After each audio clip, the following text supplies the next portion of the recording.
presidente de la Nación Argentina, Javier Milei. Hola, presidente, ¿cómo anda? ¿Cómo va todo? ¿Qué tal, Julián? ¿Cómo estás? Bueno, muy bien, la verdad, muy contento. Muchas gracias por esta charla. La verdad es que... Un honor. La estábamos buscando y bueno, la verdad que muy agradecido ya que estés de ese lado charlando con nosotros en este momento tan especial para la Argentina. Siempre cumple su palabra. Perdón que no pude asistir en persona, pero de hecho la última reunión la acabo de terminar hace 10 minutos. Está bien. Alguien tiene que trabajar y sacar al país adelante, ¿no? Sí, claro. Bueno, muy bien. Bueno, nada, muchas gracias por esta charla. Tenemos mucho para debatir, mucho para hablar y queremos obviamente saber tu opinión. Y bueno, además, ya hace 2 semanas prácticamente que tuvimos las elecciones y la verdad que hemos vivido una fiesta bursátil. ¿No? El riesgo país colapsó, las acciones subieron 50%, los bonos 25%, el tipo de cambio se mantuvo estable. Mucho se debate sobre si es el riesgo Cuca o no, ¿no? Y bajando el tipo de cambio también. Y bajando. Entonces, mi pregunta es, ¿por qué estamos en 600 puntos de riesgo país para vos? Y vos ayer dijiste que que se va a destrozar el riesgo país, ¿no? O sea, ¿hacia dónde crees que puede ir y por qué estamos en este nivel y no cayó más? A ver, lo primero es que me parece algo valioso lo que planteás, que es aclarar lo del riesgo Cuca. Sí. En mi caso particular, yo tengo una visión sobre la tasa de interés que no es la convencional de los economistas locales. Para mí la tasa de interés no es el precio del dinero. Uh-huh. Eso, desde mi punto de vista, es un error conceptual, diría, grave. Error que la profesión arrastra desde la segunda mitad de la década del 30, ¿no? Eso, antes del año 36, esa confusión no existía. Pero al margen de eso, la tasa de interés es el precio relativo de los bienes presentes respecto a los bienes futuros. Ustedes habrán visto algunos manuales de macroeconomía y macroeconomía avanzada, donde la tasa de interés se determina en el mercado de bienes, o sea, entre la interacción entre el ahorro y la inversión. Y han visto, digamos, una relación positiva entre tasa de interés y ahorro, es decir, que cuando la tasa de interés sube, el ahorro aumenta, y una relación negativa entre la tasa de interés y la inversión, ¿sí? Es decir, que cuando la tasa de interés baja, la inversión aumenta. Esto, digamos, puesto en la lógica que yo lo planteé hace un rato, digamos que la tasa de interés es el precio relativo de los bienes presentes respecto a los bienes futuros. Para hacerlo fácil, consideremos una economía cerrada. Digamos, en una economía cerrada no hay efecto renta, es decir, el efecto renta se compensa, lo que gana uno lo pierde otro, ¿sí? Y es más, cuando ustedes lo saben, ustedes están en el mercado financiero, cuando ustedes compraron un papel y subió, digamos, eso es algo que no ganó el otro, ¿está claro? Sí. Y viceversa. Exactamente. Entonces, en ese contexto donde el efecto renta se anula, solamente queda el efecto sustitución. Y ustedes saben que si un precio sube, la demanda baja por el efecto sustitución. Eso quiere decir... Me tomo algunas licencias técnicas porque sé que ustedes están en condiciones de adelante. Sí. De asimilarlas. Cualquier cosa, si no me preguntan. Sí. O si creen que no estoy siendo claro, no tengo ningún problema. Pero tengo la comodidad de que sé que estoy hablando con gente que de estas cosas se entiende. Entonces, la verdad es que cuando la tasa de interés sube, significa que los bienes presentes se vuelven más caros que los bienes futuros, y lo lógico es que ustedes sustituyan el consumo presente por el consumo futuro, es decir, que el ahorro aumente. De ahí que encuentran esa relación positiva entre tasa de interés y ahorro. Al mismo tiempo, si ustedes tienen que, como empresarios, producir y, digamos, ¿dónde venderían? En el lugar donde venden más caro, por decirlo de alguna manera. Por lo tanto, si la tasa de interés baja, significa que los bienes futuros valen más que los bienes presentes, que está, digamos, subiendo relativamente, y eso ustedes lo que tendrían que hacer es trasladar la producción del presente al futuro. Bueno, eso se hace vía inversión. Sí. Es decir, que la tasa de interés es un mecanismo de coordinación intertemporal Ahora, dicho esto, porque digo, ¿para qué estoy diciendo todo esto, no? O sea, esto no es un curso de teoría macroeconómica pura. Pero esto muestra el riesgo Kuka. Hay un artículo maravilloso del profesor Juan Carlos de Pablo que se llama La economía como proceso decisorio. Entonces, él siempre se plantea la situación en términos de escenario. Y dice, hay 3 escenarios. Un escenario es el statu quo. El statu quo es nada cambia. Si nada cambia, los precios relativos entonces no tendrían por qué estar cambiando. Después hay otro escenario que él lo llama el escenario del arca de Noé. O sea, entonces todo el truco consiste en conseguir un ticket para subir al arca de Noé. Concretamente, entonces, eso lo que implica, digamos, es que ustedes se hagan de un activo libre de riesgo, un safe asset. Sí. Digo, lo pongo en esta terminología porque la ha estado usando recientemente el ministro Luis Toto Caputo, y que es absolutamente relevante y fundamental para la discusión del esquema cambiario.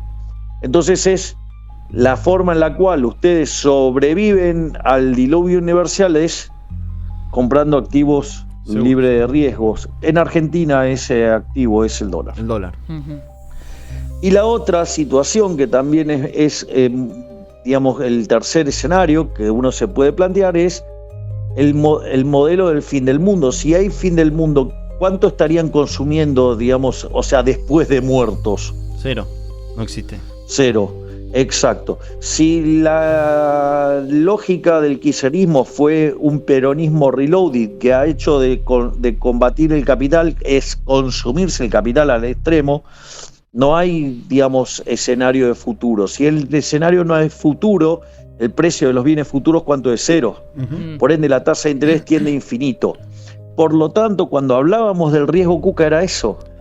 En la intención manifiesta del kirchnerismo de romper todo, eso lo que derivaba era una visión oscura del futuro y consecuentemente eso implicaba un salto enorme en la tasa de interés. Y eso comparado contra la tasa de interés americana, eso genera el riesgo país, y ese riesgo país, básicamente era riesgo Kuka. ¿Por qué? Porque eso lo podemos ver cuando perdió las PASO Mauricio Macri en el 2019, lo podemos ver con claridad, digamos, después de la elección del 26 de octubre. Ahora, hay un dato ahí importante. Vos asumís la curva normal, o sea, con pendiente positiva. Y es interesante porque desde que ganaste, o sea, que desde que el gobierno ganó las elecciones, la curva, por ejemplo, en dólares, que estaba invertida y con tasas al alza, se normalizó. Se dio vuelta, claro. Entonces, es un poco a eso lo que vos decís. O sea, hoy el mercado ve menos riesgo de default a partir de la baja del riesgo país y a partir de la normalización en la curva. Y eso te acerca incluso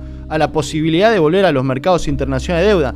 Y un poco eso yo te quiero preguntar, ¿no? O sea, hoy con el riesgo país en 600 puntos, ya el mercado ve el regreso a los mercados internacionales de deuda a la vuelta de la esquina.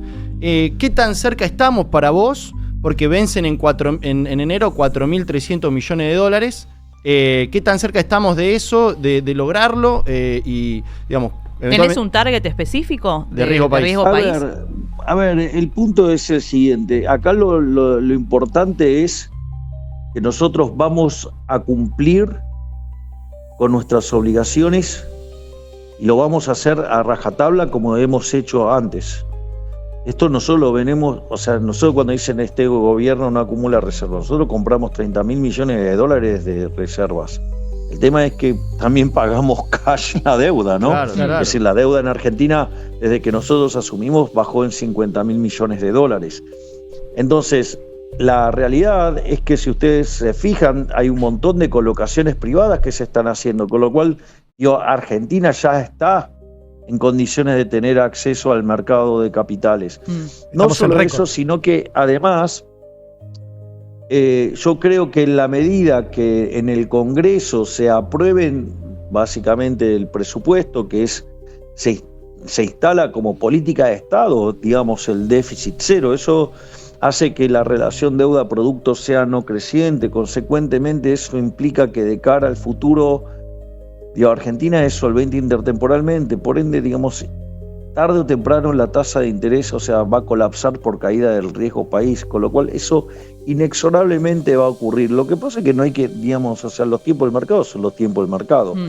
Entonces, y en ese sentido nosotros estamos tranquilos, nosotros creemos que en este momento puede estar habiendo un compás de espera a la luz de lo que se está gestando en materia de lo que son las sesiones extraordinarias, donde nosotros vamos a estar tratando leyes muy importantes como el presupuesto, que va a incluir, digamos, esta cuestión del déficit cero, digamos, es una política de Estado, es algo que todo mi gabinete tiene perfecta conciencia de ello, digamos, y eso nadie del gabinete intenta hacer alguna discusión de una partida conmigo, jamás. Digamos, esto se discute siempre con el ministro de Economía, o sea, el ministro de Economía tiene total poder para, digamos, cortar las partidas y poner las partidas en orden, digamos, tal que se respete a rajatabla el déficit cero. Ese es un punto, digamos, incluso no menor. De otro ministerio, digamos. ¿Cómo? Incluso una partida de otro ministerio, digamos. Digamos, cualquier ministro, las partidas las tiene que estudiar y analizar con el ministro de Economía. O sea, porque los ministros saben que si vienen a mí por una cuestión presupuestaria, la respuesta es no. Presidente. O sea, con lo cual, digamos, no tienen chances. Entonces, eso después entra en, digamos, si las cuentas dan o no. Presidente, usted recién habló de las reformas estructurales que se vienen, obviamente están en agenda también la reforma laboral y tributaria. Algunas cosas han trascendido, el propio ministro de Economía dijo que va por una reducción en ganancias y también ha trascendido la posibilidad de eliminar el monotributo. ¿Hay algo en agenda de eso? Porque hay mucha gente preocupada. A ver, trascendidos, estamos hablando de mentiras y operaciones de delincuentes que usan la patente de periodista. ¿Ok? A ver, yo he escuchado a lo largo de las últimas semanas un montón de cosas sobre la modernización laboral, sobre qué se hacía, qué no se hacía, qué se discutía, qué no se discutía. La verdad es que el proyecto está generado desde el Ministerio de Economía, el Ministerio de Regulación y la Secretaría de Trabajo del Ministerio de Capital Humano. Recién en la reunión de gabinete del día miércoles se aunaron los proyectos y hoy está en Secretaría de Legal y Técnica para la confección final. ¿Qué quiere decir esto? Que durante todos estos días los medios estuvieron mintiendo abiertamente. Y que dicen que tienen fuentes y que no, es todo mentira. ¿No se está trabajando específicamente en la posibilidad de eliminar el monotributo en esta reforma?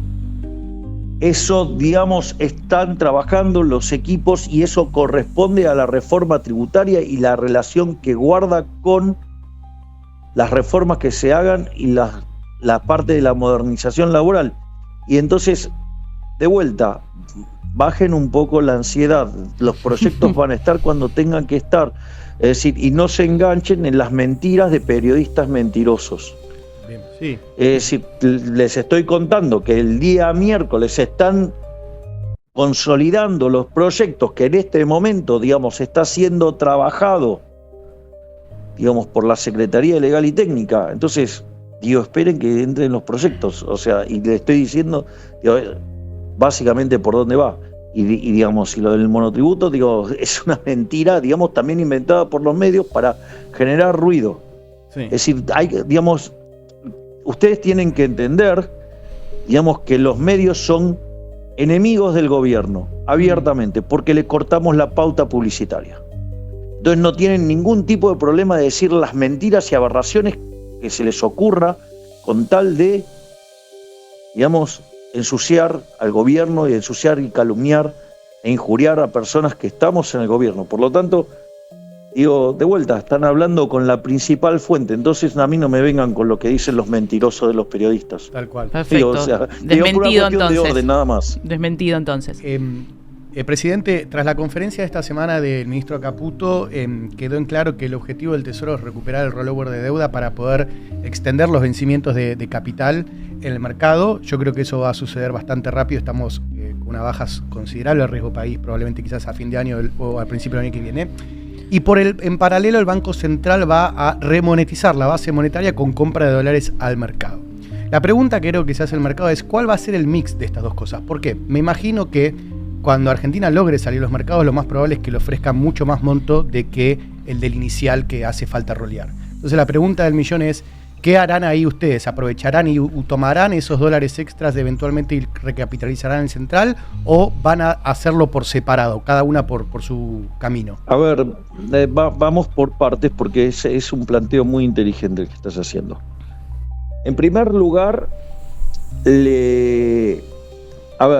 nosotros, de vuelta, que es la parte que no terminé de contestar la pregunta anterior, este conjunto de reformas que estamos mandando extraordinarias, nosotros entendemos que al terminar de cerrarse este paquete, una de las, digamos, que incluye el déficit cero, que incluye lo que nosotros llamamos la ley del colchón, ¿sí? Que es esto de que es la presunción de inocencia fiscal, ¿no? Porque hasta ahora los argentinos respecto al fisco éramos culpables hasta que demostráramos lo contrario, y en realidad eso vulnera nuestras garantías constitucionales, que es que todos somos inocentes hasta que se prueba de lo contrario.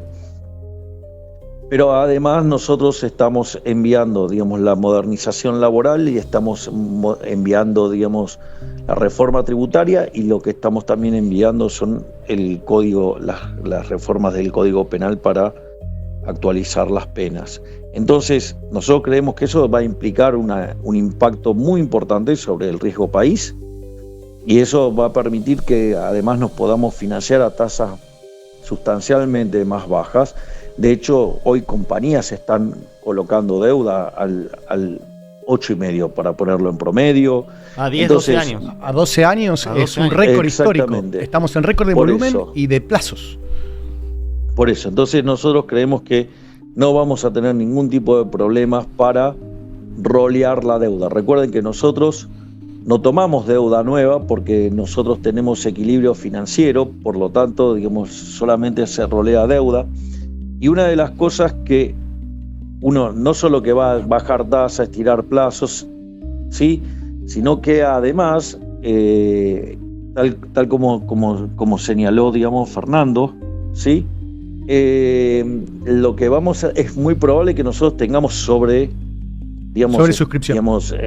suscripción sobre lo que se trata de levantar el mercado. Ya pasó con el con el bono en peso 2030, tuviste sobresuscripción. Argentina hace 8 años que no sale al mercado internacional. Cuando salga, es obvio que va a haber sobresuscripción. Sí. Hay poco papel. Claro. Tenemos buenos fundamentales.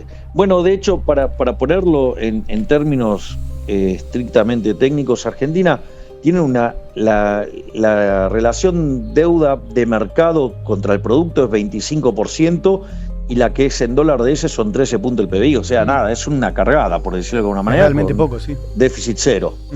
Es decir, con lo cual la Argentina es una excelente oportunidad de negocios si uno quisiera entrar en un bono, y lo más interesante sería entrar en bonos largos, porque eso tendría una mayor duration y eso permitiría, digamos, capitalizar las mejoras de Argentina acá hacia adelante de una manera brutal, por decirlo de alguna manera.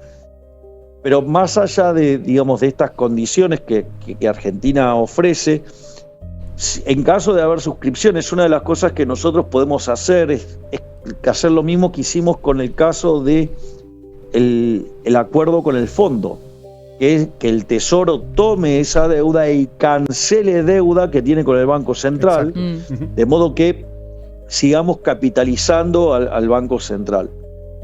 Esa es una parte, y nosotros eso, digamos, lo tenemos como target, ¿no? De seguir mejorando la calidad del activo del Banco Central, porque mejora su solvencia y consecuentemente baja el nivel de precios a largo plazo, por lo tanto la tasa de inflación corta baja. Sí, además eso exige mucho menos el tipo de cambio de mercado, ¿no?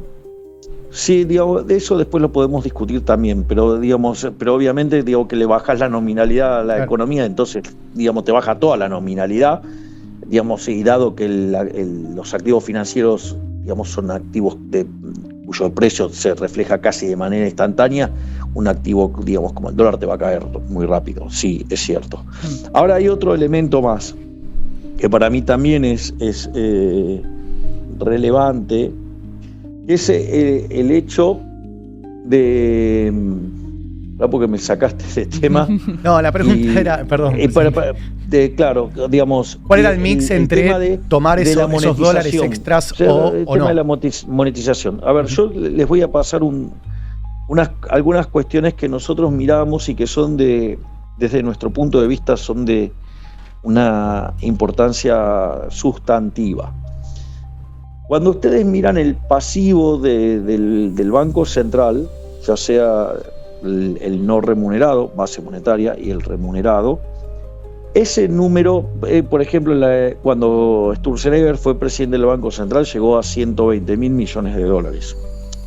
Después, bueno, vino una serie de cuestiones desde el 28 de diciembre del 2017 y a partir, digamos, de ahí pasaron un conjunto de situaciones que terminó en la pérdida que se perdió, digamos, Macri perdió la elección y, digamos, los activos argentinos se desplomaron. Y en ese, consecuencia del riesgo Cuca. Sí. Entonces, en ese contexto, ustedes, pasado eso, después durante el kirchnerismo, los pasivos del Banco Central oscilaron en torno a 35.000 y 45.000 millones de dólares, en especial en el último tramo de Guzmán. Básicamente, ustedes, cuando los pasivos del Banco Central llegaban a 45.000 millones de dólares, se desataba un episodio cambiario, generaba una devaluación y ese número se iba a 35.000 millones de dólares. Una vez que estaba en 35.000 millones de dólares, la tasa se volvía muy atractiva, hacían carry trade, se empezaban a acumular de vuelta pasivos monetarios y se iban a 45.000 millones de dólares y así oscilaba. Nosotros, una de las cosas que consideramos una vez que terminamos de limpiar, digamos, y prolijar el activo del Banco Central, nosotros imaginábamos que el kirchnerismo era capaz de hacer cualquier tipo de cosa con tal de tener el poder, porque esta era una elección bisagra. Y de hecho no solo los números del 41 a 24, que eso, digamos, si ustedes se fijan, en una elección nacional sería ganar en primera vuelta y además no estaba mi cara en la boleta. Correcto. Sí. Con lo cual, digamos, no estamos hablando digamos, podríamos estar hablando de 2 o de 6 años. Y no solo eso, sino que además, fíjense la desintegración que hay entre el peronismo, el kirchnerismo y las distintas vertientes. O sea, consecuentemente, ustedes ahí, digo, tienen un punto no menor. Ahora, y eso era obvio que iba a generar que hicieran la gran Cortés, o sea, que intentaran quemar las naves y fueran capaces de cualquier cosa. Nosotros entonces a partir de ahí empezamos a limpiar el pasivo del Banco Central y desarmamos las LEFIs. Digamos, nos han criticado muy fuertemente por eso, y que si esos 20 billones de pesos hubieran estado en la calle con la caída de la demanda de dinero que hubo, digo, hoy de lo que estaríamos hablando sería otra cosa y seguramente yo no estaría sentado en el sillón que estoy sentado. Pero más allá de eso, lo que quiero señalar es que nosotros igual decíamos, bueno, entonces en promedio los pasivos del Banco Central están en torno a los 40.000 millones de dólares. Y nosotros decíamos, bueno, digo, ese es el working capital de la economía y digo, casi sería una locura llevarlos a 35.000 millones de dólares. Y la verdad es que, digamos, ustedes que están en temas de finanzas saben que el working capital tiene que ver con el ciclo de caja de las empresas, el ciclo de caja tiene que ver cómo compra y vende cada empresa, con lo cual en general, digamos, es una cosa bastante más estructural. Uno no estaría cambiando el ciclo de caja, digamos, así porque sí, en especial, además la inflación estaba, digamos, está claro que está en una tendencia decreciente. Entonces, digo, parecía difícil pensar de romper los 35.000 millones de dólares, es decir, porque ustedes tendrían que estar rompiendo working capital para correr, digo, contra el peso. Bueno, acá lo más interesante es que cuando hoy ustedes miran el número de los pasivos del Banco Central, son 25.000 millones de dólares. Sí, y además usted tiene que considerar que frente a la situación, digamos, donde la demanda de dinero se seguía desplomando aún más, nosotros subimos los encajes. Consecuentemente, por lo menos cayó, digamos, los pasivos, digamos, y la contracara es el working capital sector privado, cayeron 15.000 millones de dólares. ¿Esto qué quiere decir? Que la economía está muy poco monetizada. Si ustedes toman los agregados monetarios de Argentina, están entre 40 y 60% abajo, según de donde tomen, digamos, la serie. O, digo, si lo ponemos en promedio, digamos, los agregados monetarios argentinos deberían ser por lo menos de la mitad. Entonces eso nos da a nosotros un margen de maniobra de poder comprar dólares en el mercado para, digamos, para monetizar la economía. Es decir, pero solo contra demanda de dinero para que no genere impacto sobre el nivel de precios. Bueno, ahora viene un periodo estacionalmente... Creo que contesté, larga, sí, pero digamos... No, creo está perfecta, Javier. Di todos los argumentos técnicos de manera prolija. Entendí perfecto. Si en los rollover de deuda el mercado ofrece un poco más, eventualmente el Tesoro lo tomaría para recapitalizar el central y paralelamente el central, en vez de buscar punto anchor para remonetizar economía, vamos a comprar contra demanda de dinero esos dólares a mercado para inyectar esos pesos en la base monetaria. ¿Entendí bien? Porque se descapitalizó mucho digamos, se perdió mucho working capital. Por la dolarización de portafolios previo a la elección. Tuvimos se dolarizó 42% del M2, o sea, eso no pasó nunca en la historia moderna argentina de la democracia. Es que tenía el reminder de 2019 el mercado, ¿no? Y el central lo manejó muy bien, fueron momentos críticos. En total se fueron dando 22.000 millones de dólares entre Dollar Link, Rofex, lo que vendió el Tesoro, lo que vendió el central, lo que vendió el Tesoro americano. Sí, todo. Fue impresionante. Ahora, justamente, ¿no? Hablando de reservas, estamos en un momento importante porque pronto aumenta la demanda estacional de dinero en Argentina y está en pleno debate el esquema cambiario. Y si la acumulación de dólares que necesita la Argentina no choca o colisiona con el esquema cambiario actual. Entonces la pregunta es, ¿qué esquema en mente tienen ustedes, en particular vos, con relación a, bueno, que le permita a la Argentina acumular reservas sin que la compra de dólares te lleve al techo de la banda, aún con el aumento de la demanda estacional de divisas? De pesos. Nosotros tenemos definido un programa económico que consta de déficit cero, de una situación, y lo probamos en los hechos, monetariamente muy apretada. De hecho, si ustedes se fijan y revisan mis discursos a inicio del año, yo dije, voy a ser el primer presidente en la historia argentina que va a entrar a un año electoral haciendo política fiscal contractiva y monetaria contractiva. Sin plan platita. Claro, exactamente. Y con la política monetaria apretada. Subiendo encaje. No, nos cansamos de decirlo en este programa. Es la primera vez en la historia que vemos eso. Sí. Bueno, por eso. Ese digamos... Bueno, pero eso habla, digamos, muy bien de los argentinos. Sí, por supuesto. Porque a pesar de todo, de todos los intentos de desestabilización que pasaron, aún así el programa resistió. Maduramos, y presidente. El tercer elemento de esto es, digamos, nosotros tenemos un esquema de bandas cambiarias y esas bandas cambiarias además se abren con el tiempo, digamos, de hecho lo hacen al 1% mensual. ¿Pueden correr a un porcentaje mayor en el futuro? A ver, yo voy a decir por qué tenemos el esquema que tenemos. Okay. ¿Sí? A ver, porque yo he estado escuchando, digamos, las opiniones de economistas que, bueno, algunos creí que eran más serios técnicamente y otros, bueno, no espero nada porque, digamos, o sea, tienen intereses políticos.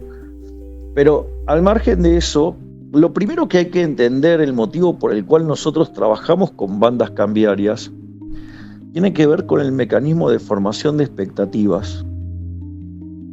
Si ustedes tuvieran un modelo de expectativas racionales, el nivel de precios en la economía se determina por la cantidad de dinero. Es lo que se llama el ancla nominal. Uh-huh. Ahora, y la tasa de inflación tiene que ver con la regla monetaria que ustedes tengan. Entonces, eso es lo que determina la tasa de inflación, digamos, la tasa de inflación esperada y además En ausencias de shock, la tasa de inflación esperada coincide con la observada y es como si sería un modelo de previsión perfecta. ¿Sí? Ahora, ¿cuál es el problema? El problema es que las expectativas de inflación en Argentina no se forman de esa manera.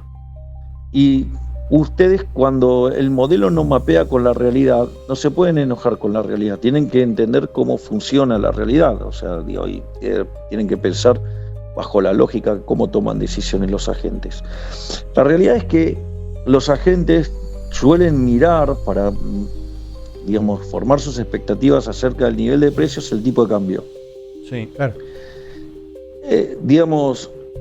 Y nos hemos cansado de escuchar a economistas hablando del pass-through y de hecho vos, Julián, recurrentemente, cada vez que vienen los meses, decís, bueno, mira, el pass-through no está funcionando. Pero ¿cuál es el problema? El problema es que durante 90 años, ¿sí? O casi 90 años, el Banco Central estafó a los argentinos, ¿sí? Y los argentinos, básicamente, lo que vieron es que cada vez que subía el dólar, la inflación, los precios también subían, o sea, había inflación y tenían fuertes pérdidas de ingresos en términos reales. Y el único momento que no hubo inflación en Argentina fue durante la convertibilidad, cuando el tipo de cambio estaba fijo. Es decir, con lo cual hay una historia que los argentinos tienen como un indicador líder lo que pasa con el tipo de cambio. La realidad es que, como parte del deterioro que causó la teoría general de Keynes en el conocimiento y en la interpretación y la forma de hacer economía, una de estas es que se perdió algo en el medio que se llamaba efecto Hume-Cantillon. Uh-huh. Entonces, supongamos que nosotros, ya sea por shocks internos o externos, ¿sí? O sean de la economía o sean políticos, se te genera una caída en la demanda de dinero. Si a vos se te genera una caída de la demanda de dinero, te sube la demanda de dólares, entonces te sube el dólar. Después del dólar, te suben los transables, después los transables los mayoristas, después los mayoristas te suben, los precios al consumidor y por último los salarios. El primer punto acerca de una devaluación es que es profundamente impopular porque, los salarios vienen de atrás. Sí. Consecuentemente,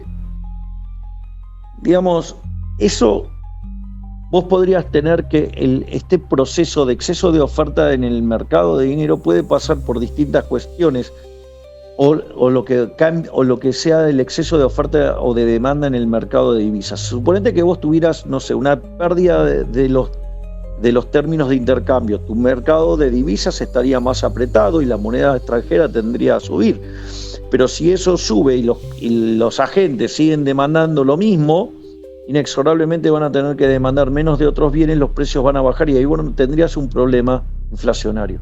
Por lo tanto, lo que es muy importante es que vos tengas anclada la cantidad de dinero. Nosotros la cantidad de dinero está fija desde mediados del año pasado. Por eso hoy lo que vos ves es que el dólar se mueve y la tasa de inflación no se mueve. ¿Me entendés? ¿Por qué? Porque está anclada la cantidad de dinero. Y básicamente hay inflación porque estás limpiando el money overhang que se generó durante el kirchnerismo. Y como eso, el plan de la política monetaria son 24, 26 meses, eso nos hace estar tranquilos que a mediados del año que viene, o en agosto del año que viene, la inflación va a desaparecer. O sea, el esquema de bandas viene también el original, el plan original era contener la volatilidad cambiaria para evitar... No, pero es que eso es lo que quiero ir. Ahora, ¿qué es lo que pasa? Argentina, la clave está que no haya convalidación monetaria, ¿no? Uh-huh. Pero ¿cuál es el problema? Es que Argentina sistemáticamente tuvo convalidación monetaria porque tenía déficit fiscal y emitía mansalva. Claro. Entonces, vos lo que tenías era un continuo rescalamiento de la escala nominal de la economía porque estabas emitiendo. Entonces, a la gente no tiene por qué saber el efecto Hume-Cantillon. Es más, si querés una versión muy simple del Hume-Cantillon, está en el modelo de overshooting de Dorbush del 76. Básicamente, fíjate lo que pasa, ¿no? El modelo del desbordamiento, el overshooting. Eso ocurre ¿por qué? Porque los activos financieros ajustan rápido y los bienes ajustan lento. Sí. Bueno, el Hume-Cantillon, tal como yo te lo describí, es más complejo porque incluye más bienes, pero en esencia es eso. Entonces la gente no tiene por qué estar formada en el Hume Cantillon. El problema son los economistas que creen en una falacia como el pass-through, no, digamos, o sea, que la gente no conozca el Hume Cantillon. Entonces, ahora, frente a 90 años de evidencia empírica, los argentinos que dicen, no, bueno, vos me decís que esto no va a pasar, bueno, a mí no me importa, ¿sabes qué? Yo ante la duda compro dólares. Entonces, ¿qué es lo que pasa? Esto es un tema no menor, porque tiene varias aristas. Hay una arista, digamos, que tiene que el sistema, digamos, no resuelve. Por eso, digamos, o sea, cuando ustedes cuando tienen un sistema de equilibrio general, ¿qué es lo que ocurre? En el sistema de equilibrio general ustedes determinan precios y cantidades.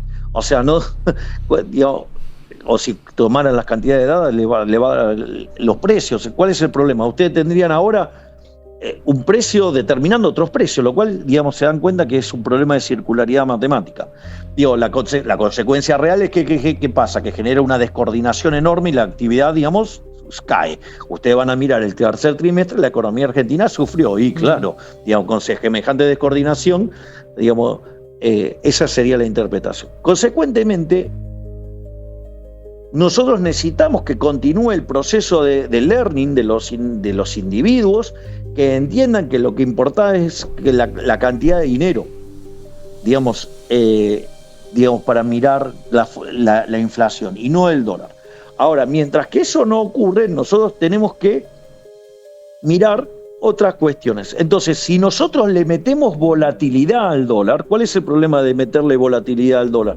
Es que vamos a meter volatilidad en el nivel de precio, porque los agentes, digamos, están acostumbrados a formar expectativas acorde a lo que pasó los últimos 90 años. Entonces, cuando ustedes hacen eso, si los precios se le van muy por arriba, ¿cuál es el problema? La contracara es que nos comemos una fuerte caída en el nivel de actividad económica del empleo, y eso tampoco lo quiere nadie, eso es extremadamente doloroso. Como decía Fede Furiase, la duda, antes subir precios después de una devaluación garpaba, porque la demanda te lo hoy no lo convalida. No, porque ya tenías la convalidación monetaria, exactamente. Ahora, el problema que creo que pero sí, digamos, si me permiten, porque esto es demasiado importante, permítanme que me explayé. Por lo tanto, primero que la volatilidad es mala, digamos, o sea, si ustedes hacen finanzas, ustedes saben lo que es un Sharpe ratio, ¿no? El retorno neto de la libre de riesgo, digamos, sobre el riesgo. Bueno, digamos, si ustedes se meten en riesgo, digo, eso no es bueno. Entonces, digamos, la volatilidad es mala, y si ustedes tienen este mecanismo de formación de expectativas, lo que genera es muchísima volatilidad sobre el tipo de cambio, le genera muchísima volatilidad sobre el sistema de precios y consecuentemente le generan una coctelera real que lo sufren, digamos, todos los argentinos. Consecuentemente, el rol de las bandas es acotar el nivel de la volatilidad. Y esto lo voy a hacer con un... Acá sí me voy a poner muy técnico. Voy a hacer una sola aclaración, porque van a venir a golpear. El dólar flota dentro de la banda, porque después viene y dice, entonces no flota. Bien, no. Sí, flota, pero dentro de la banda. Ahora. Porque viste, eso es lo que yo con el flota la sufrí también, viste, porque como no es que flota, claro. Sí, flota dentro de la banda, y cuando está fuera de la banda no flota. Pero el presidente está explicando perfectamente la importancia que tiene eso en la generación de las expectativas en los formadores de precios. Pero bueno, o sea, está explicando por qué va a mantener las bandas para evitar la volatilidad en el tipo de cambio, para el anclaje en las expectativas. Pero dentro de la banda sobre el todo dólar para flota. Los precios, ¿no? Teniendo en cuenta los precios. Pero en el dólar flota dentro de la banda. Sí. Bien, entonces, la banda tiene como objetivo acotar la volatilidad, digamos, para que la gente no entre en pánico y no descoordine el lado real de la economía. Digamos, ahí Marian lo dijo bien, digamos, o sea, la contracara es que si no se te disparan los precios. Sí. O sea, que es la descoordinación del lado real. Dicho esto, ahora yo voy a usar un argumento estrictamente técnico. Ustedes cuando estudian equilibrio general, en general suelen ver modelos de donde se prueba la existencia bajo el caso de economías acotadas. O sea, donde los conjuntos están acotados. Pero digo, la verdad que eso es un artilugio matemático que utilizamos porque necesitamos que los conjuntos estén acotados para poder aplicar los teoremas de punto fijo y para poder probar que existe el vector de precio de equilibrio. Pero la vida real tiene otras cosas y puede ser que no esté acotado. Entonces hay modelos de equilibrio general con conjuntos no acotados. Ahora, entonces, bueno, ¿cómo hacemos para probar la existencia del equilibrio? Bueno, en realidad se arma una cota, o sea, el conjunto se lo acota artificialmente. Y se prueba que el equilibrio existe. Y si esa cota no es efectiva, o sea, esa restricción que usted le puso al conjunto no es efectiva, entonces quiere decir que sí el sistema existe, digamos. O sea, si ustedes estuvieran en el borde, bueno, habría algo para discutir. Pero no, digamos, cuando está, digamos, si se probó, digamos, y la cota no es efectiva. Bueno, digo, ¿qué es lo que están diciendo recién Julián? Digo, adentro de la banda flota. Es decir, es precio, justamente. Ahora, perdón si fue técnico, hay un pero tema digo, más, ese es el fundamento de las bandas. Un tema más, que de repente claro. dicen, bueno, ok, si flota, es como que el Banco Central no puede hacer nada. ¿Viste? Bueno, no flota, pero y te sube la tasa. Bueno, pero o te interviene en otros mercados, o genera incentivos o desincentivos. Digo, ¿qué quieren? Que liberen todo. Liberen todo y que se vaya toda la mierda. Total, no pasa nada. No puede tener otros instrumentos. Claro, no. Si flota todo, no. La pregunta del millón claro, no es bueno, ahí me encantó la frase de Marian. La frase de Marian es brillante. No, bueno, entonces no puede tener otros instrumentos. ¿Cómo no puede tener otros instrumentos? O sea, claramente. La pregunta difícil que imagino que no pueden contestar. Es lo que siempre pasa. Nosotros cuando agarramos y encontramos un mecanismo para poner en caja los desequilibrios, se enojan porque no lo tenían ellos en la caja de herramientas. Bueno, eso no es mi culpa. ¿Ok? Entonces yo vuelvo al mercado de capitales y puedo acumular todos los dólares que quiera y puedo hacer estallar el nivel de reserva y llevarlo hasta las nubes si quiero. O sea, que lo que hizo Macri. Tendré que pagar. El costo del seguro será lo que pago de tasa de interés y listo. Bueno, pero ese es el punto. Ahora, hay otra cosa más que es muy importante. Yo lo señalé hace un rato, citándolo a Toto Caputo, que es la idea del safe asset. Sí.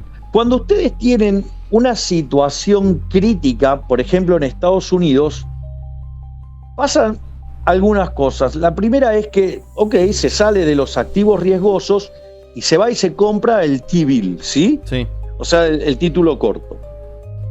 Eso hace que el precio del título crezca mucho y por lo tanto la tasa de interés baja a punto tal que se puede hacer cero, o en algunos casos, como pasó en la subprime, fue negativo, como en Alemania, como digamos en Japón y otros lugares. Suiza. Sí, exacto.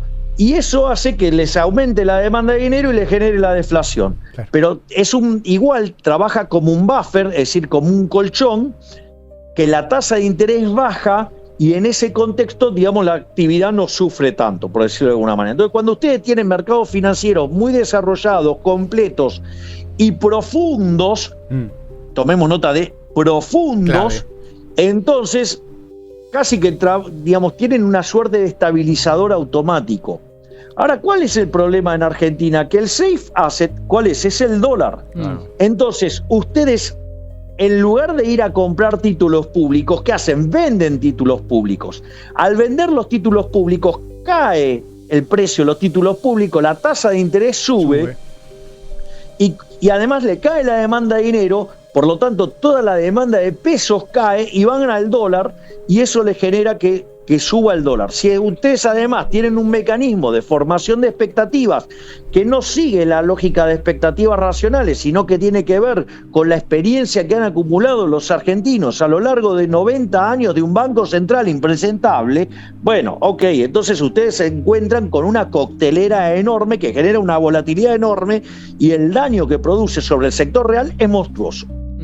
Y acá, ahora, entra, con lo cual acabo de hacer el punto del safe asset. Pero tengo otro punto más que tiene que ver con la profundidad del mercado. Por eso yo lo resalté. A mí me causa gracia cuando dicen, no, Chile hace esto, Brasil hace esto. Chile tradea en el mercado de cambios por día 2.500 millones de dólares. Brasil tradea en el mercado de cambios por día 4.000 millones de dólares. ¿Saben cuánto tradea Argentina? Entre 200 y 400. 200 palos por día. Sí, nada. No solo eso, bueno, ustedes saben lo que es un mercado ilíquido. Sí. Es un mercado profundamente ilíquido y que además, si ustedes lo quieren poner técnico, la sustitución que se genera en los mercados de activos de Argentina, siendo tan pocos, le da soluciones de esquina, con lo cual, tienen un problema de discontinuidad se les puede, no sé, se les puede hasta discontinuar la oferta. Digo, los oferentes se salen y no queda nadie. A veces pasa, pero no, liquidez, obvio. Bueno, y pues, por eso lo estoy diciendo. O sea, lo que pasa es que lo estoy poniendo en términos de formato de teoría económica. Entonces, ¿cuál es el problema? Por ejemplo, el día que Toto estaba dando la charla, creo que en Fiel, el día anterior, se habían tradeado nada más que 90 millones de dólares. O sea, si 200 ya era un espanto debajo, imagínense 90 millones de dólares. Y le voy a decir más. Durante las 2 primeras horas de mercado no se había tradeado un solo dólar. Y cuando se llegó el mediodía, poco después del mediodía, se habían tradeado 15. Sí. Esto hace que ustedes, cuando entran con una compra mínima, generan una inestabilidad en el mercado de cambios enorme. Ni que hablar, digamos, cuando bancos con intereses políticos aprovechan cierran eso operaciones para hacer daño, claro, por fuera de la mesa de dinero y se ponen de acuerdo para marcar un precio y después salen los socios mediáticos a decir el dólar trepó a tanto y profetizan la catástrofe.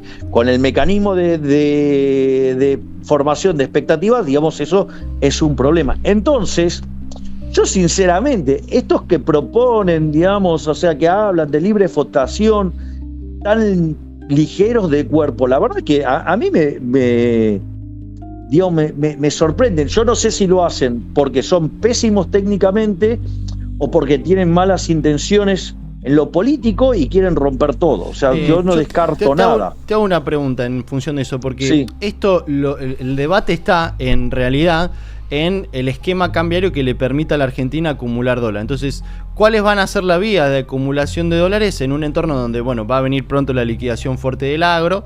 ¿Y cuáles pueden llegar a ser las alternativas? Porque hay una obsesión del mercado. Y el propio FMI, que lo volvió a repetir en el día de ayer. Y está bien, con relación pero, a ver, cómo se compran los voy dólares. Voy a tomar el punto de Mariam. A ver... Igual un solo tema, porque si vos tenés el mercado internacional... Julián, acá hay un punto...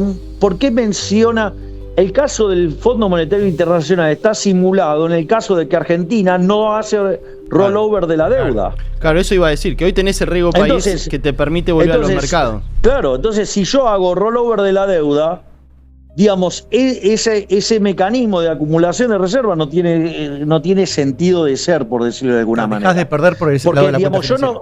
Porque yo no voy a estar saliendo a comprar dólares, ¿sí?, de manera como un delirante y yo mismo generar una suba del dólar, que es lo que pretenden muchos economistas que están comprados y están perdiendo mucha plata.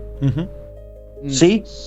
Digo, porque eso también, digamos, también se tiene que saber, digo, que hay gente que tiene intereses políticos, hay otros que tienen intereses de mercado y hay otros que tienen, digamos, o sea, clientes que los hicieron empomar, digamos, hay uno que, digo, sigue hablando y mandó a la quiebra a un cliente.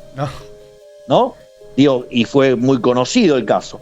Pero entonces, a ver, a lo que quiero ir es lo siguiente, que yo, digamos, si resuelvo el rollover, se terminó el problema en las reservas. Coincido.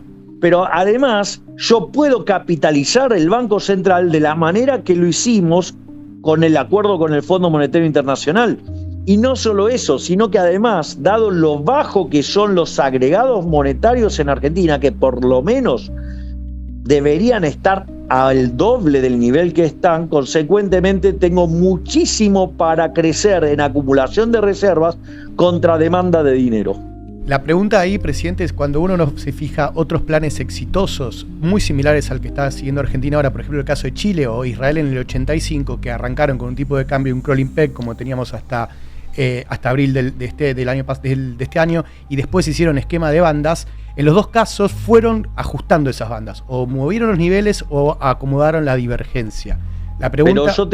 Pero a ver, la pregunta es, digo, vos estás viendo permanentemente, digamos, el tipo de cambio tocando la banda, ¿no? No, es en un periodo de tiempo, correcto. O sea, y además, lo que vos estás viendo es que en la medida que vos disuadas, se disipe el riesgo país, digo, el tipo de cambio se te cae como un piano. Coincido. Entonces, digo, que de hecho es lo que te pasó.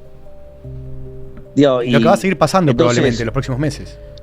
Bueno, pero aparte, digo, a ver, porque cuando agarran y se ponen a mirar la serie, el tipo de cambio real, ese análisis, No tiene sentido eso. yo lo escribí varias veces en varios artículos que explico por qué está mal hacer ese análisis, ¿sí?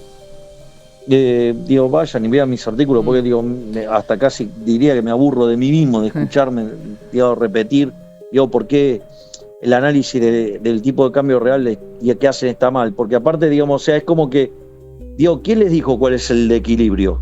No, eso es imposible saberlo. Digo, y la pregunta es las condiciones de oferta y de demanda de ese momento, digamos, ustedes lo pueden replicar ad infinitum, ustedes saben las preferencias de los agentes, No. cómo va a evolucionar el progreso tecnológico, cómo va a cambiar la dotación de recursos de la economía, no saben nada. Es decir, con lo cual, digamos, estar diciendo cuál es un precio justo o no, o sea, es lo que Hayek llamaba la fatal arrogancia. Tienen que saber todas esas cosas para computar un modelo que además no la saben.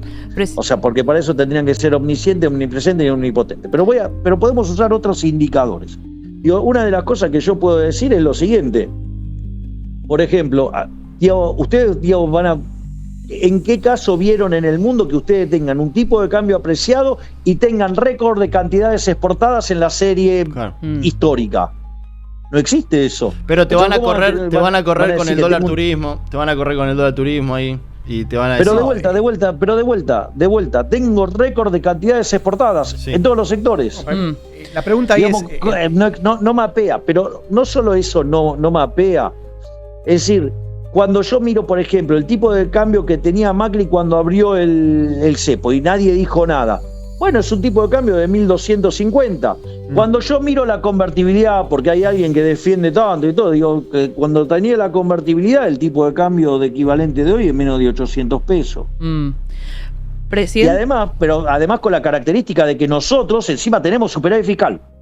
Claro, lo que pasa es que ahí la duda del mercado y no expropiamos a nadie. ¿Cuál va a ser la regla para que el central compre esos dólares que falta remonetizar de la base monetaria dentro de las bandas? Porque si el central, por ejemplo, empieza a comprar mañana a 1.400, entonces es como que está fijando un nuevo piso. No, en realidad lo fijás contra demanda de dinero. Y el punto es el siguiente. Vos ves expandir la economía. Digamos, tenemos nuestras estimaciones de demanda de dinero y ahí digamos, emitimos. O sea, compramos dólares, ¿sí? Ahora, ¿cuántos compras? Y estás todo el día relojeando la tasa de inflación. Bien. Sí. Si vos llegás a tener un problema con la tasa de inflación, está claro que te estás equivocando. Está claro. Presidente, lo quiero llevar al acuerdo con Estados Unidos porque ayer se anunció y hay expectativa respecto a los diferentes sectores que van a ser afectados. En el mismo comunicado que ustedes presentaron hablaron del ganado, de la carne vacuna. También hay expectativa respecto al acero y al aluminio. ¿Podemos hablar de los beneficios que va a tener Argentina a partir de este acuerdo? A ver, las características que tiene el acuerdo, ¿sí? Yo lo que pediría es que primero miren bien lo que dice el acuerdo, no lo que en algunos medios se dijeron sobre qué contiene el acuerdo. Por favor, pido eso. De hecho, hay un tuit de Sturzenegger también muy bueno, o sea, sí, para no estar hablando de sectores que, digamos, o sea, para no estar... vayamos sobre las cosas que se dicen y las que están ahí. Bien. A ver, ¿qué es lo que busca el acuerdo? El acuerdo tiene dos dimensiones. Una es profundizar la relación comercial. Y hay otra dimensión que, a la luz de la descapitalización de la economía argentina que ha sufrido durante los últimos 100 años, es un acuerdo para avanzar en inversiones. Entonces, no solo que genera un entorno de competitividad vía la parte comercial, sino que además abre las puertas a que recibamos inversión directa extranjera para crecer fuertemente. Me parece que, digamos, eso es lo que hay que tomar, digamos, de las cuestiones, y además es un primer paso para seguir avanzando hacia más apertura comercial. De hecho, la apertura comercial los hace más eficientes, nos hace más productivos, consecuentemente nos hace más ricos porque implica mayores salarios. En esa línea yo le quería preguntar, presidente, ¿cómo proyecta el impacto del acuerdo sobre el empleo en las provincias? Me refiero a de qué manera estas inversiones pueden facilitar la transición desde el empleo público de baja productividad hacia el empleo privado competitivo y mejor remunerado, y cómo eso puede mejorar las cuentas fiscales de las provincias tras convertir empleo público en empleo privado. Sí, ahí hay varias cuestiones. Nosotros estamos, por ejemplo, mandando... A ver, por ejemplo, en minería nosotros tenemos el potencial de generar 1 millón de puestos de trabajo. Lo leí ese paper, es exactamente así, sí. Entre las dos inversiones de las dos mineras más grandes del mundo, entre empleo directo e indirecto se proyecta 1 millón de empleos de trabajo.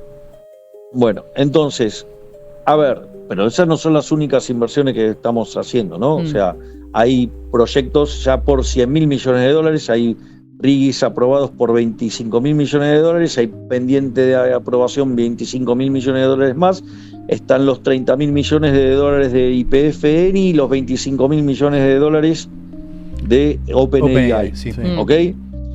Es decir, eso lo que va a generar es una fuerte demanda de trabajo y eso va a generar una fuerte recomposición de los salarios. Por eso es tan importante la modernización laboral, digamos, para que la gente pueda empezar a ingresar al mercado de trabajo. Totalmente. Y eso... Sí. Esa es una parte. Y hay otra parte que está bueno en lo que comentaron recién sobre el tema de las provincias. Uh-huh. Una de las cosas que nosotros sí hemos hablado de que vamos a impulsar en la reforma laboral, porque digamos en la modernización laboral son por lo menos 7 bloques que tiene. En ese hay un bloque que es el de la prelación. Esto es muy importante que lo tengamos en cuenta. La prelación lo que dice es que un contrato chico mata un contrato más grande. Esto significa que, por ejemplo, el contrato entre partes mata al municipal, el municipal al provincial, el provincial al regional y el regional al nacional. Hay un trabajo en el curso de macro avanzada que tiene Sturzenegger en San Andrés, que hicieron un ejercicio sobre el caso de la Pampa húmeda, o sea, la región pampeana y la región del noroeste. Cuando ustedes miran la productividad, la zona pampeana es 20% más alta que en la zona del noroeste. Consecuentemente, si ustedes fijan los salarios acorde, ¿sí? Se fijan acorde lo que es la pampa húmeda o la zona pampeana, eso hace que ustedes generen desempleo en la zona del noroeste. Consecuentemente, al generar desempleo en la zona del noroeste, digamos, los gobiernos provinciales, ¿qué es lo que hacen? Contratan empleados públicos como una suerte de seguro de desempleo. Claro. Y además le baja la productividad a la zona.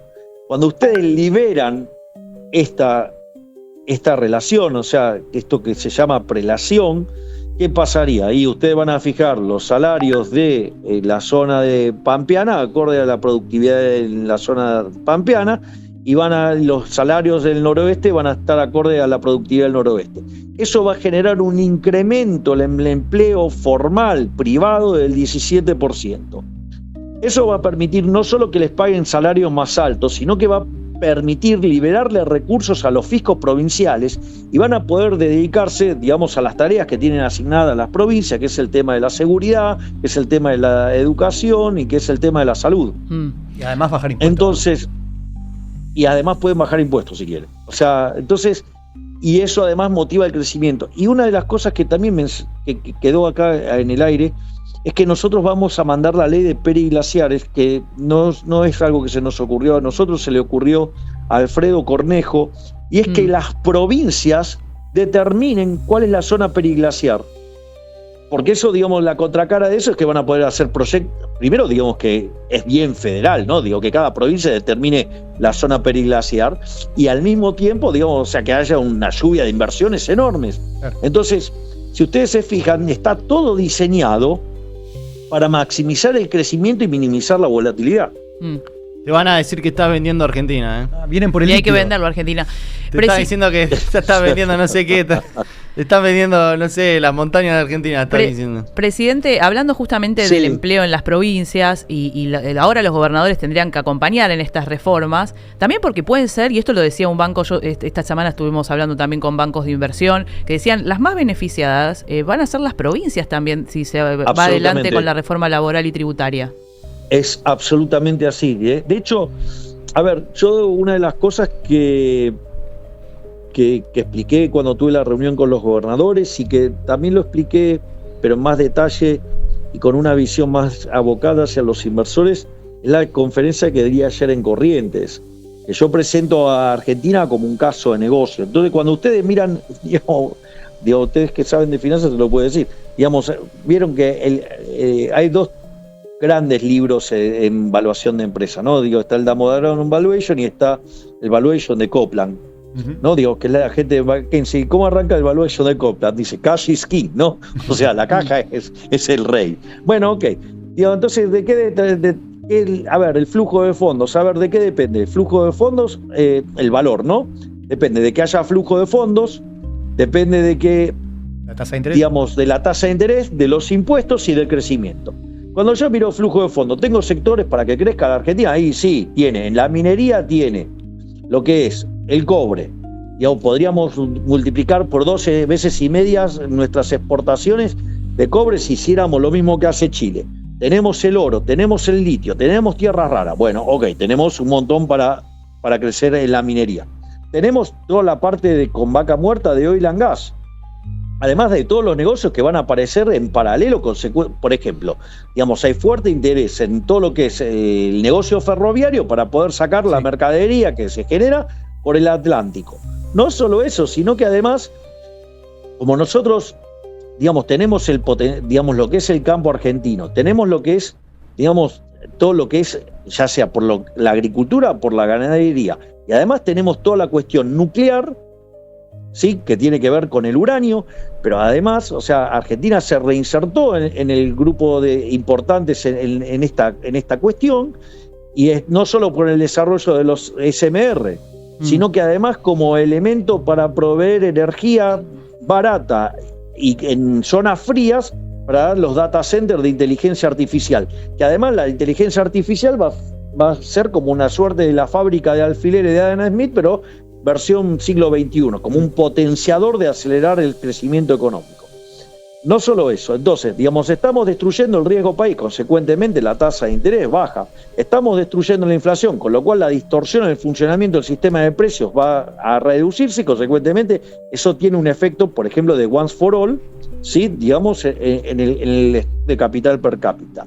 No solo eso, nuestro plan fiscal incluye que de acá al 2031, en caso de que los argentinos decidieran que fuéramos reelectos en el 27, digamos, le estaríamos devolviendo a los argentinos en baja de impuestos 500.000 millones de dólares. Entonces ustedes me dirían, no, bueno, todos los políticos prometen que van a bajar los impuestos. Bueno, nosotros somos el único gobierno de la historia argentina que bajó los impuestos en 20 meses 2,5 puntos del PBI.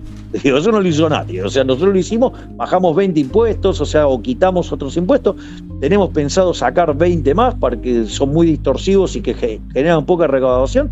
Y tenemos planeado seguir bajando impuestos. Pero no solo eso, sino que además en materia de crecimiento hay un trabajo que hizo Juan Pablo Nicolini con Timothy Quijote, que lo hicieron para la Reserva Federal de Minneapolis, y muestra que si Argentina tiene déficit cero, eso implica un crecimiento piso durante 35 años del 4% per cápita, tal que logre la convergencia. Ahora, cuando yo tuve la suerte de poder hablar con Nicolini me dice, bueno, no, pero mirá que esto no hace una diferencia sobre el tipo de ajuste, porque no es lo mismo hacerlo subiendo impuestos que bajando gastos. Ustedes hicieron bajando gastos y bajaron impuestos, con lo cual el 4% de acá para adelante, por una gran cantidad de años, es un piso. No solo eso, si ustedes se fijan, lo que estamos haciendo en materia desregulatoria. El ¿sí? ajuste expansivo que mencionabas. ¿Cómo? El ajuste expansivo, exactamente. Pero fíjense, nosotros además hicimos 10.000 reformas estructurales teniendo un 15% de la Cámara de Diputados y un 10% de la Cámara de Senadores. Imagínense que ahora, primero que, digamos, primero con los diputados propios ya superamos ampliamente el tercio, con lo cual las reformas que hagan no la van a poder voltear. Primer punto. Segundo punto, no solo eso, sino que además con los aliados más cercanos ya hemos pasado el número de 100.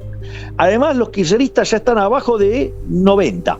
No solo eso, sino que además con los distintos sectores que nosotros tenemos acercamiento, con este trabajo fenomenal digamos, que está haciendo Diego Santilli como ministro del Interior, digamos, vamos a poder conseguir quórum y poder sacar las leyes en diputado. Pero hay algo muy importante también en lo que es la Cámara de Senadores. Es la primera vez que el peronismo perdió la mayoría en la Cámara de Senadores. Es decir, ustedes necesitaban 36, es la mitad, necesita 37 para tener el quórum y para poder sacar leyes. Bueno, hoy ese número se cayó a 28 y hoy ministra Bullrich, senadora electa, ya está haciendo todo el trabajo para ir a buscar para nosotros. Nuestro bloque ya tiene 21 diputados, 21 senadores, y está haciendo todo el trabajo para seguir sumando voluntades y llegar a 44. ¿Qué quiere decir esto? El Congreso va a estar en condiciones de afrontar todas estas reformas. Y esto, digo, fue avalado por las urnas, porque 2/3 de los argentinos, 67% de los argentinos, dijeron que el camino es hacia la libertad. O sea, después podemos tener matices, lo que quieran, pero más a la derecha, más a la izquierda, más rápido, pero lo que fuera. Pero, digamos, hay un consenso hacia dónde hay. ¿Y saben qué? Y yo no voy a levantar el pie de acelerador. Es el momento para acelerar más fuerte. Y eso es lo que voy a hacer. Con eso te quiero preguntar, ¿no? Porque, digamos, hay ahí, muchos votaron que no querían volver al pasado, aún pasando 2/3 de los argentinos. Muchísimo, la mayoría. Pero aún pasándola mal porque, digamos, la economía rebotó con fuerza desde abril y desde el 2024, y desde febrero veo como que la economía le empezó a costar mucho más, obviamente por todo el contexto, la parte política. ¿A vos te parece, digamos, normal que hubo 40 sesiones del Congreso, digamos, dinamitando? Sí, total. Eso lo señalábamos acá y yo estoy totalmente de acuerdo. Ahora, la pregunta es, ya pasó las elecciones, ¿cómo lo ves la economía? Y la economía está rebotando fuertemente, digamos, hablen con los bancos, hablen con las empresas y van a ver que no solo hay una sensación de alivio, sino que además están todos haciendo cosas ahora. Récord todos de volvieron a hacer cosas. Creo que fuera del mercado, ¿no? Que hemos visto cómo el kirchnerismo pudo lograr ser la segunda caída de una bolsa en el mundo en el 2019. Fue el segundo evento Sigma. Nassim Taleb, que seguro vos lo debes conocer, anduvo preguntando en aquel entonces cómo puede ser que una bolsa caiga tanto en un día. Bueno, el kirchnerismo.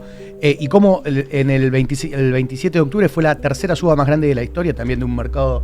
Lo cierto es que ahora tenemos un dato de la economía real. Vamos a mitad de noviembre y ya tenemos récord absoluto, más de 4.000 millones de dólares en emisión de ON privadas del sector energético. Sí. Eso es. Y en relación a eso también, ¿no? El efecto que puede tener la emisión récord, por un lado, y también van a salir las provincias a tomar deuda. Todo eso también es de dólares que puede captar el Banco Central. Ciudad de Buenos Aires está a punto de salir. Creo que la semana que viene, ¿no? Bueno, y entonces, o sea, entonces se va a quedar con algunos dólares. Contéstele eso a todos los que dicen que hay un problema con el tipo de cambio. ¿Qué quieren que les diga? Sí. Tengo una pregunta con respecto a la reforma laboral, que es algo que me entusiasma bastante. Dos cosas más que me olvidé de los impulsores del crecimiento, porque uno está todo lo que estamos haciendo en materia comercial y lo otro es todo lo que estamos haciendo en materia de capital humano. Digamos, no es un chiste. Nosotros sacamos 12 millones de personas de la pobreza. Eso quería hablar. Sacamos 6 millones de personas de la indigencia. No solo eso, nosotros trabajamos activamente en lo que es el capital humano de primera y de segunda generación. O sea, básicamente, no solo que se duplicó en términos reales la UH, sino que además al quitar los intermediarios del medio se cuadruplicó. Ni que hablar lo que hicimos con el plan 1000 días, no solo, digamos, con eso, sino lo que proveemos en términos de instrumentos escolares. Entonces, nosotros nos estamos asegurando que los chicos se formen, ¿sí?, para este mundo que se viene. Le damos contención también desde el lado de la salud y eso después permite que los chicos puedan entrar en el colegio, estudiar y rendir. Por eso también fuimos a un plan de alfabetización. Digamos, estamos, midiendo, porque es la única forma que uno puede diagnosticar y tener una corrección, para que después se puedan reinsertar en el mercado de trabajo. Por eso la modernización laboral es tan importante y además aquellos que se han caído del sistema los reentrenamos para que puedan volver. Entonces, si ustedes se fijan, nosotros tenemos 3 motores enormes generando crecimiento económico, o sea, generando las bases de crecimiento económico. Estamos sentando las bases de una Argentina grande. Estamos sentando las bases de una economía que podría crecer a tasas que oscilen entre el 7 y el 10%. Cuando ustedes miran los procesos de crecimiento, ustedes lo que van a ver que la cantidad de años necesarios para duplicar el PBI, conforme va ocurriendo el tiempo, van tardando menos los países. El último en lograrlo fue China, que creciendo a tasa del 10% duplicó su PBI per cápita en 7 años. Pero como lo hizo 2 veces, o sea, en el lapso de 14, 15 años, multiplicó por 4. Y Argentina tiene todas esas condiciones para hacerlo. Y nosotros lo que estamos haciendo es hacer de Argentina el país más libre del mundo, que además con la inteligencia artificial acelerar más el crecimiento. Con lo cual estamos sentando las bases de una Argentina grande.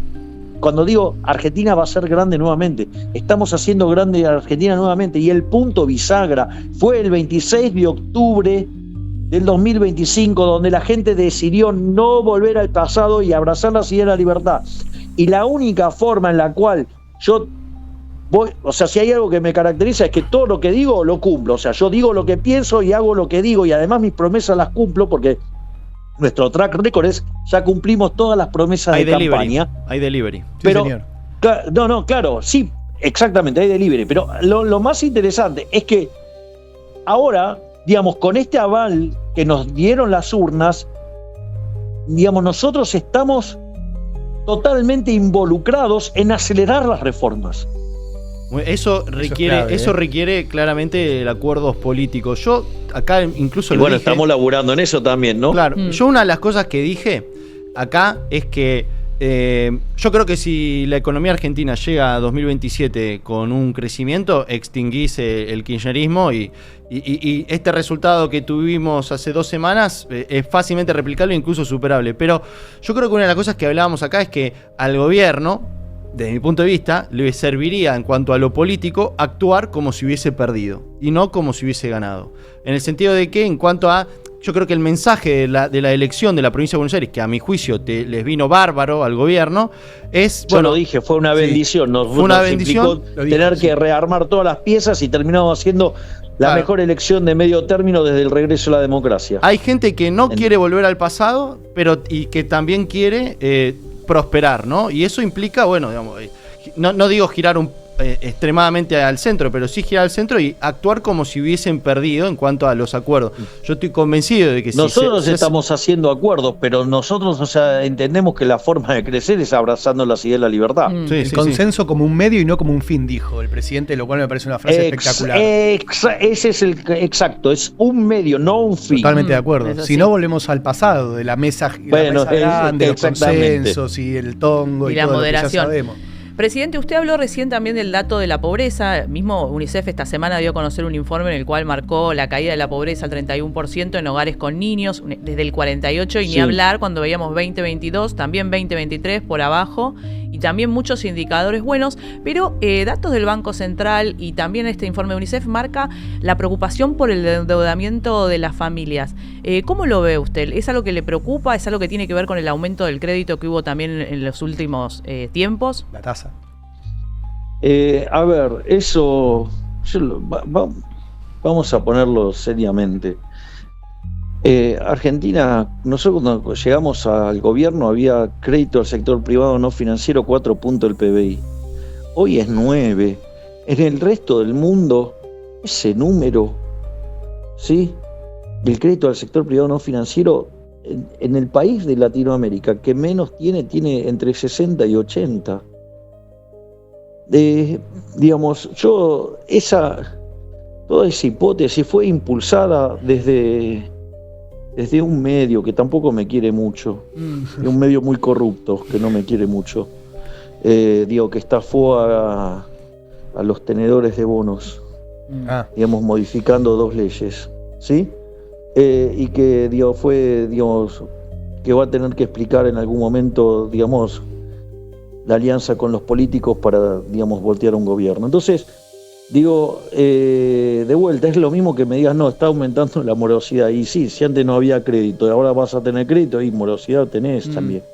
Es decir, hay cosas que, o acaso tenemos un crédito al sector privado no financiero importante en términos del PBI. No. Entonces estamos discutiendo el helado caliente, la meretriz virgen, qué sé yo. No, y también está accediendo gente que antes no podía acceder al crédito. Y bueno. Tuviste tasas altas un tiempo, eso también influyó, Digo, por eso, pongamos las cosas en orden de magnitud. Sinceramente, creemos que el 9% en términos del PBI es mucho crédito al sector privado. No. Ahí María habló del tema del Banco Central, ¿no? Vos en su momento decías que había que eliminarlo. Le has quitado muchos roles al Banco Central de manera implícita, ¿no? Porque a lo largo de esta gestión, digamos, ya el Banco Central no define directamente la cantidad de dinero, tampoco la tasa de interés. ¿Qué rol del Banco Central le ves hacia adelante? Y también el tema vuelve a estar planteada la situación. Por el momento sigue llevando a cabo esta política monetaria cambiaria, sí. ¿no? El tema es hacia adelante. Y mi pregunta... pero es que esos procesos son procesos de muy largo plazo. O sea, todos los bancos centrales en el mundo están reexaminando sus funciones. Con lo cual, la verdad es que Argentina tiene tanto para recomponer que es muy osado pensar el modelo de banca fuera del modelo tradicional en el corto plazo. O sea, con lo cual es irrelevante la discusión. Es una discusión, lo que sí está claro es que cada vez el Banco Central está más fuerte, está más sólido, está más capitalizado. Sí. O sea, con lo cual nosotros, el Banco Central está siendo saneado a una velocidad impensada, ¿no? Sí, no. Yo creo que entonces, si no hubiese hecho ese saneamiento con la volatilidad y el riesgo Cuca preelectoral, por supuesto que hubiese sido otra la historia, de mi punto de vista. Y ni que hablar, porque si nosotros saneamos el activo y después saneamos el pasivo. Bueno, última pregunta con respecto vamos ya cerrando, así no te... Sí, sé que se tiene que ir el presidente, muchas gracias. Esta es para el mercado, imagino. No sé ni qué hora es ya. Son 7 me quedan 11 minutos. Bueno, ya cerramos. El ministro Caputo comentó que dentro de la reforma tributaria y laboral se está hablando de deducciones, de impuestos a las ganancias de los trabajadores, pero que se están trabajando en simultáneo con las reformas y la modernización laboral. Esperen a que estén los proyectos sobre la mesa. No se coman la curva. No, yo iba a decir lo que dijo el ministro, que está bien, pero al margen de que el ministro lo dijo, ¿sí? ¿Cuál es el apuro? Son cosas estructurales, o sea, de vuelta, no se desesperen, cuando estén los proyectos, discutamos con los proyectos sobre la mesa. Bien. Marian tiene una última pregunta, después yo te hago la última y ahí ya terminamos. Presidente, también en la previa de las elecciones sobre todo se hablaba de que, y usted le habló también a la gente que la estaba pasando mal y usted decía que entendía eso. ¿Qué le puede decir a esa gente que quizás todavía la sigue pasando mal respecto a lo que se viene en términos de inversiones, en términos de la economía que se viene con estas reformas? ¿Cuál es su expectativa y qué puede esperar el argentino común? A ver, yo siempre está bueno que hagas este punto, Marian, porque yo siempre hicimos mucho, porque la realidad es que cuando se sinceró la economía, la pobreza saltó al 57%, el número estaba, lo que pasa es que no estaba sincerado, por decirlo de alguna manera, y estaba oculto en los controles de precios, y estaba en la escasez que había, ¿no? Pero más allá de eso, nosotros sacamos a 12 millones de personas de la pobreza, sacamos 6 millones de personas de la indigencia, pero igual 30% de pobres sigue siendo una aberración.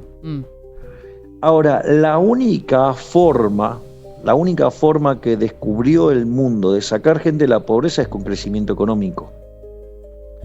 Es decir, la contracara del crecimiento económico es que vos la suba del producto per cápita, sí, que en el fondo es que te aumente tu productividad y por ende tus salarios reales y que vos mejores tu poder de compra y por ende tu calidad de vida mejora, necesita de que aumente el stock de capital per cápita. Y el stock de capital no solamente es capital físico, es capital humano y capital institucional, ¿no?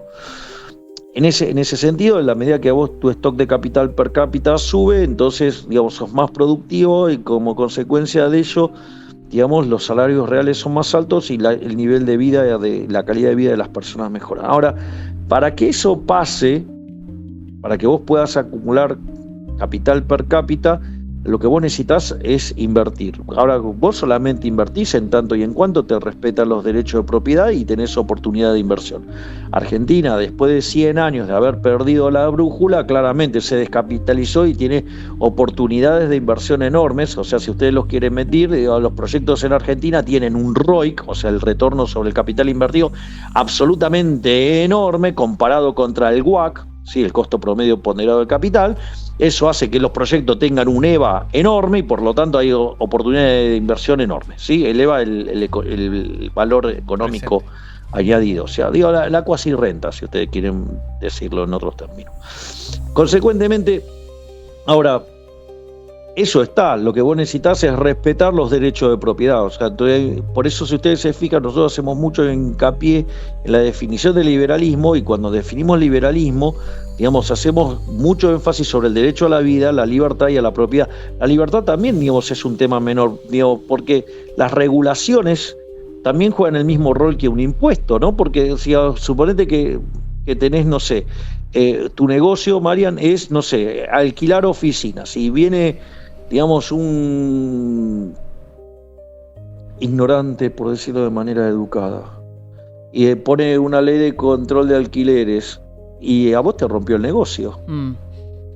Entonces, digamos, ahí vos tenés el tema del respeto del derecho a propiedad, lo que tenés, digamos, y eso incluye no solo los impuestos, que son una expropiación, que son un robo, sino que además incluye también, digamos, las regulaciones. Si nosotros, fíjate, bajamos impuestos y además desregulamos.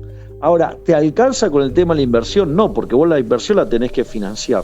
La inversión se financia con ahorro. Entonces, si vos tenés un gobierno que lo que hace es estimular el consumo, bueno, digamos, la contracara de eso, que no tenés ahorro, entonces o te endeudás fuertemente afuera y después quedás muy expuesto a un shock externo, o, digamos, generás ahorro interno, que es la forma más sana de hacerlo.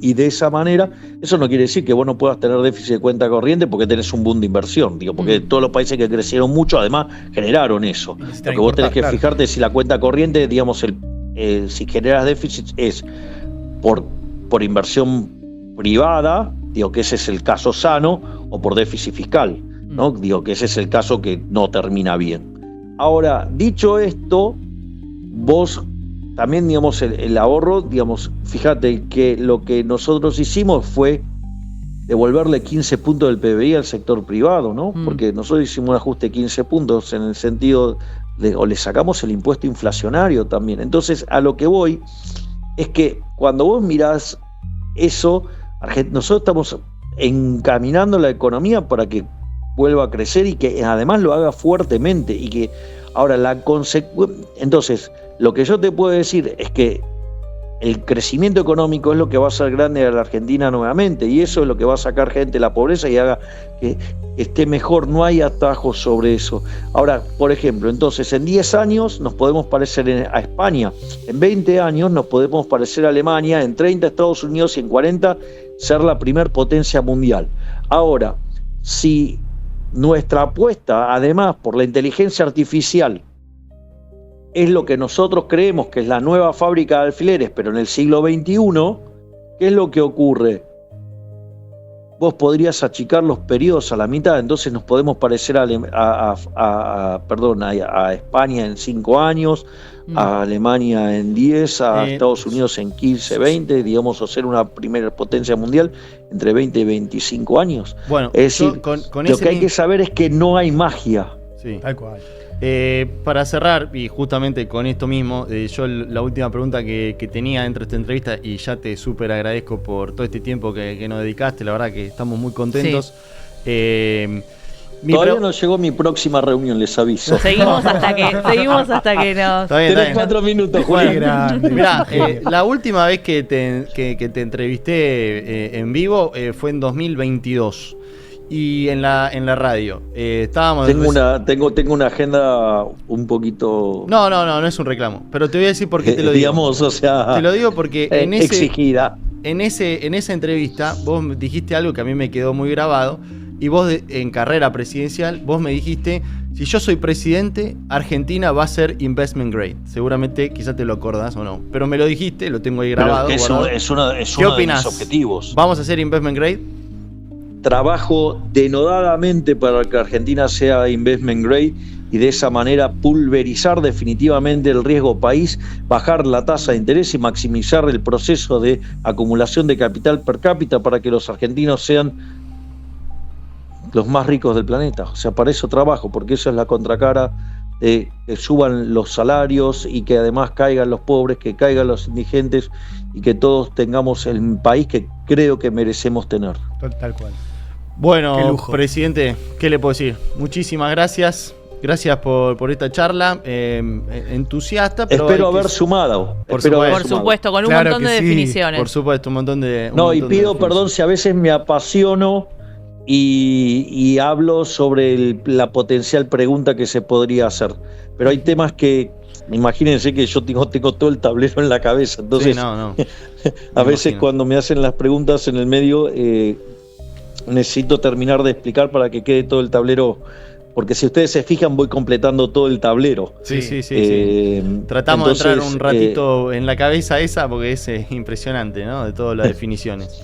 Espectacular. Sí, igual, digamos, o sea, el día que, digamos, yo lo conocí a Donald Trump me quedé muchísimo más impactado. Así que, digamos, hay que jugar con ese tablero. Digamos, a ver, yo, digamos, he tenido la suerte de conocer líderes impresionantes, ¿no? Pero, digamos, bueno, no saben lo que es Bessent. Es bueno, ahí aprovecho para hacerte esa pregunta. ¿Por qué pensás que el lugar, porque es impresionante el lugar que le está dando Donald Trump a la Argentina y el propio Bessent también, todo lo que se jugó, ¿no? Con mucho demócrata en contra y bueno, defendiendo a la Argentina e incluso con activas intervino, no solo tweets, intervino directamente comprando pesos cuando la Argentina lo necesitaba. Bueno, esa es una pregunta, Marian, brillante. El mundo cambió. Pasamos de la globalización a la geopolítica. Hoy el mundo se está agrupando en básicamente 3 bloques.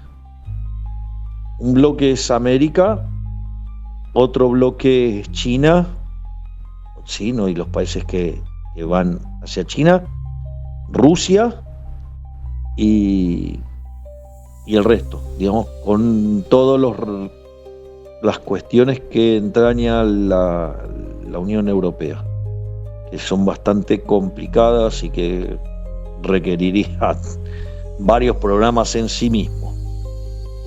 Y Estados Unidos además redefinió su política geopolítica.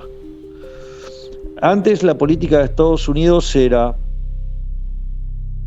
a los aliados no le doy nada porque total son aliados, y a los que molestan les doy algo para que seducirlos.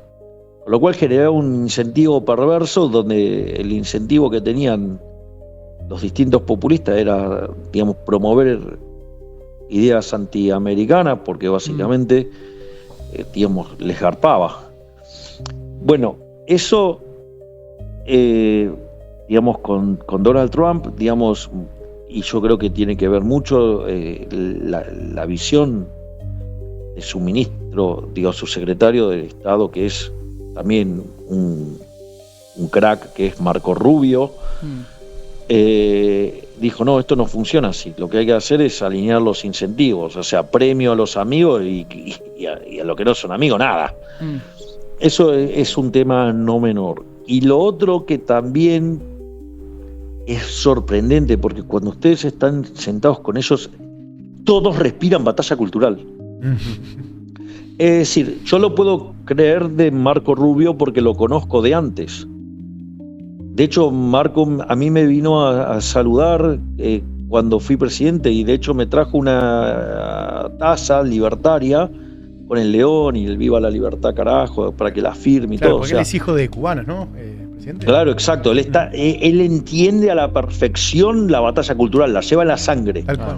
Lo que a mí me sorprendió es que cuando nosotros estuvimos sentados con el equipo de Trump, todos respiran batalla cultural. Besen respira batalla cultural. Y usted dice, no, bueno, son los secretarios. No, Trump también respira batalla cultural. Después de la reunión con el equipo, yo asistí a la ceremonia en honor a Charlie Kirk. Sí. Claro, sí. El discurso de Trump, antes de condecorar, digamos, de darle la condecoración a la mujer, ¿no? Sobre batalla cultural es espectacular. Y la otra persona que también entiende la batalla cultural a la perfección, que lo tiene que hacer por sobrevivencia, porque si no, la cuestión sería muy complicada, es también alguien que es un queridísimo amigo mío, que lo quiero muchísimo y que lo admiro profundamente, que es Bibi Netanyahu.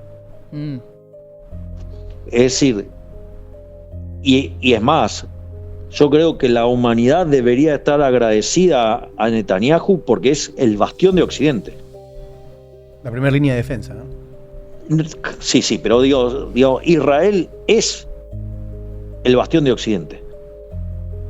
Y bueno, fíjense en las votaciones, Estados Unidos, Israel y nosotros, o sea, estamos siempre alineados. Sí. Bien. Y cuando un ministro no se alineó a eso, voló por los aires, ¿no? Sí, nos enteramos. Bueno, cosa que pasa, no puede votar a favor de Cuba de ninguna manera. Bueno, presidente, muchas gracias. ¿Qué le puedo decir? Gracias por esta charla, por todo este tiempo tan extenso. No queremos, por supuesto, demorarlo. Raro, porque te tuteé todo el programa y ahora te estoy tratando. A él no le gusta que le digan presidente, pero es muy difícil. Ahora te pusiste formal. Pero bueno, Javier. Bueno, espero que la charla haya sumado y haber podido aportar claridad sobre temas que están tan en el debate. Sí, total. Ya hay varios portales levantando la nota, así que sin duda que sirvió mucho. Así que muchísimas gracias, presidente, por esta charla. Sigamos para adelante. No, por favor, muchísimas gracias a ustedes. Ha sido un verdadero placer este intercambio tan rico, tan fructífero con ustedes, porque siempre está bueno que, digamos, uno reciba preguntas constructivas y que uno pueda lograr transmitirle, a ver, yo tengo un trabajo, tengo un contrato con los argentinos por 4 años, con opción a extenderlo 4 más. Y mi compromiso es hacer grande a la Argentina nuevamente. Entonces, el intercambio de ideas, cuando se hace desde la buena fe y con rigurosidad técnica, que es la que ustedes muestran regularmente cuando se toman el trabajo de hacer esto. ¿Saben por qué se toman el trabajo de hacerlo? Porque el tipo que está en el mercado, si se equivoca, pierde. ¿Saben cuál es ¿saben cuál era el tema con el oráculo de Delfos? Daba consejos, pero no tomaba decisiones. O sea, por eso Toto Caputo es el mejor ministro de Economía de la historia argentina. Porque manejó las mesas de dinero más grandes del mundo. Sí. Y sabe lo que es tomar decisiones.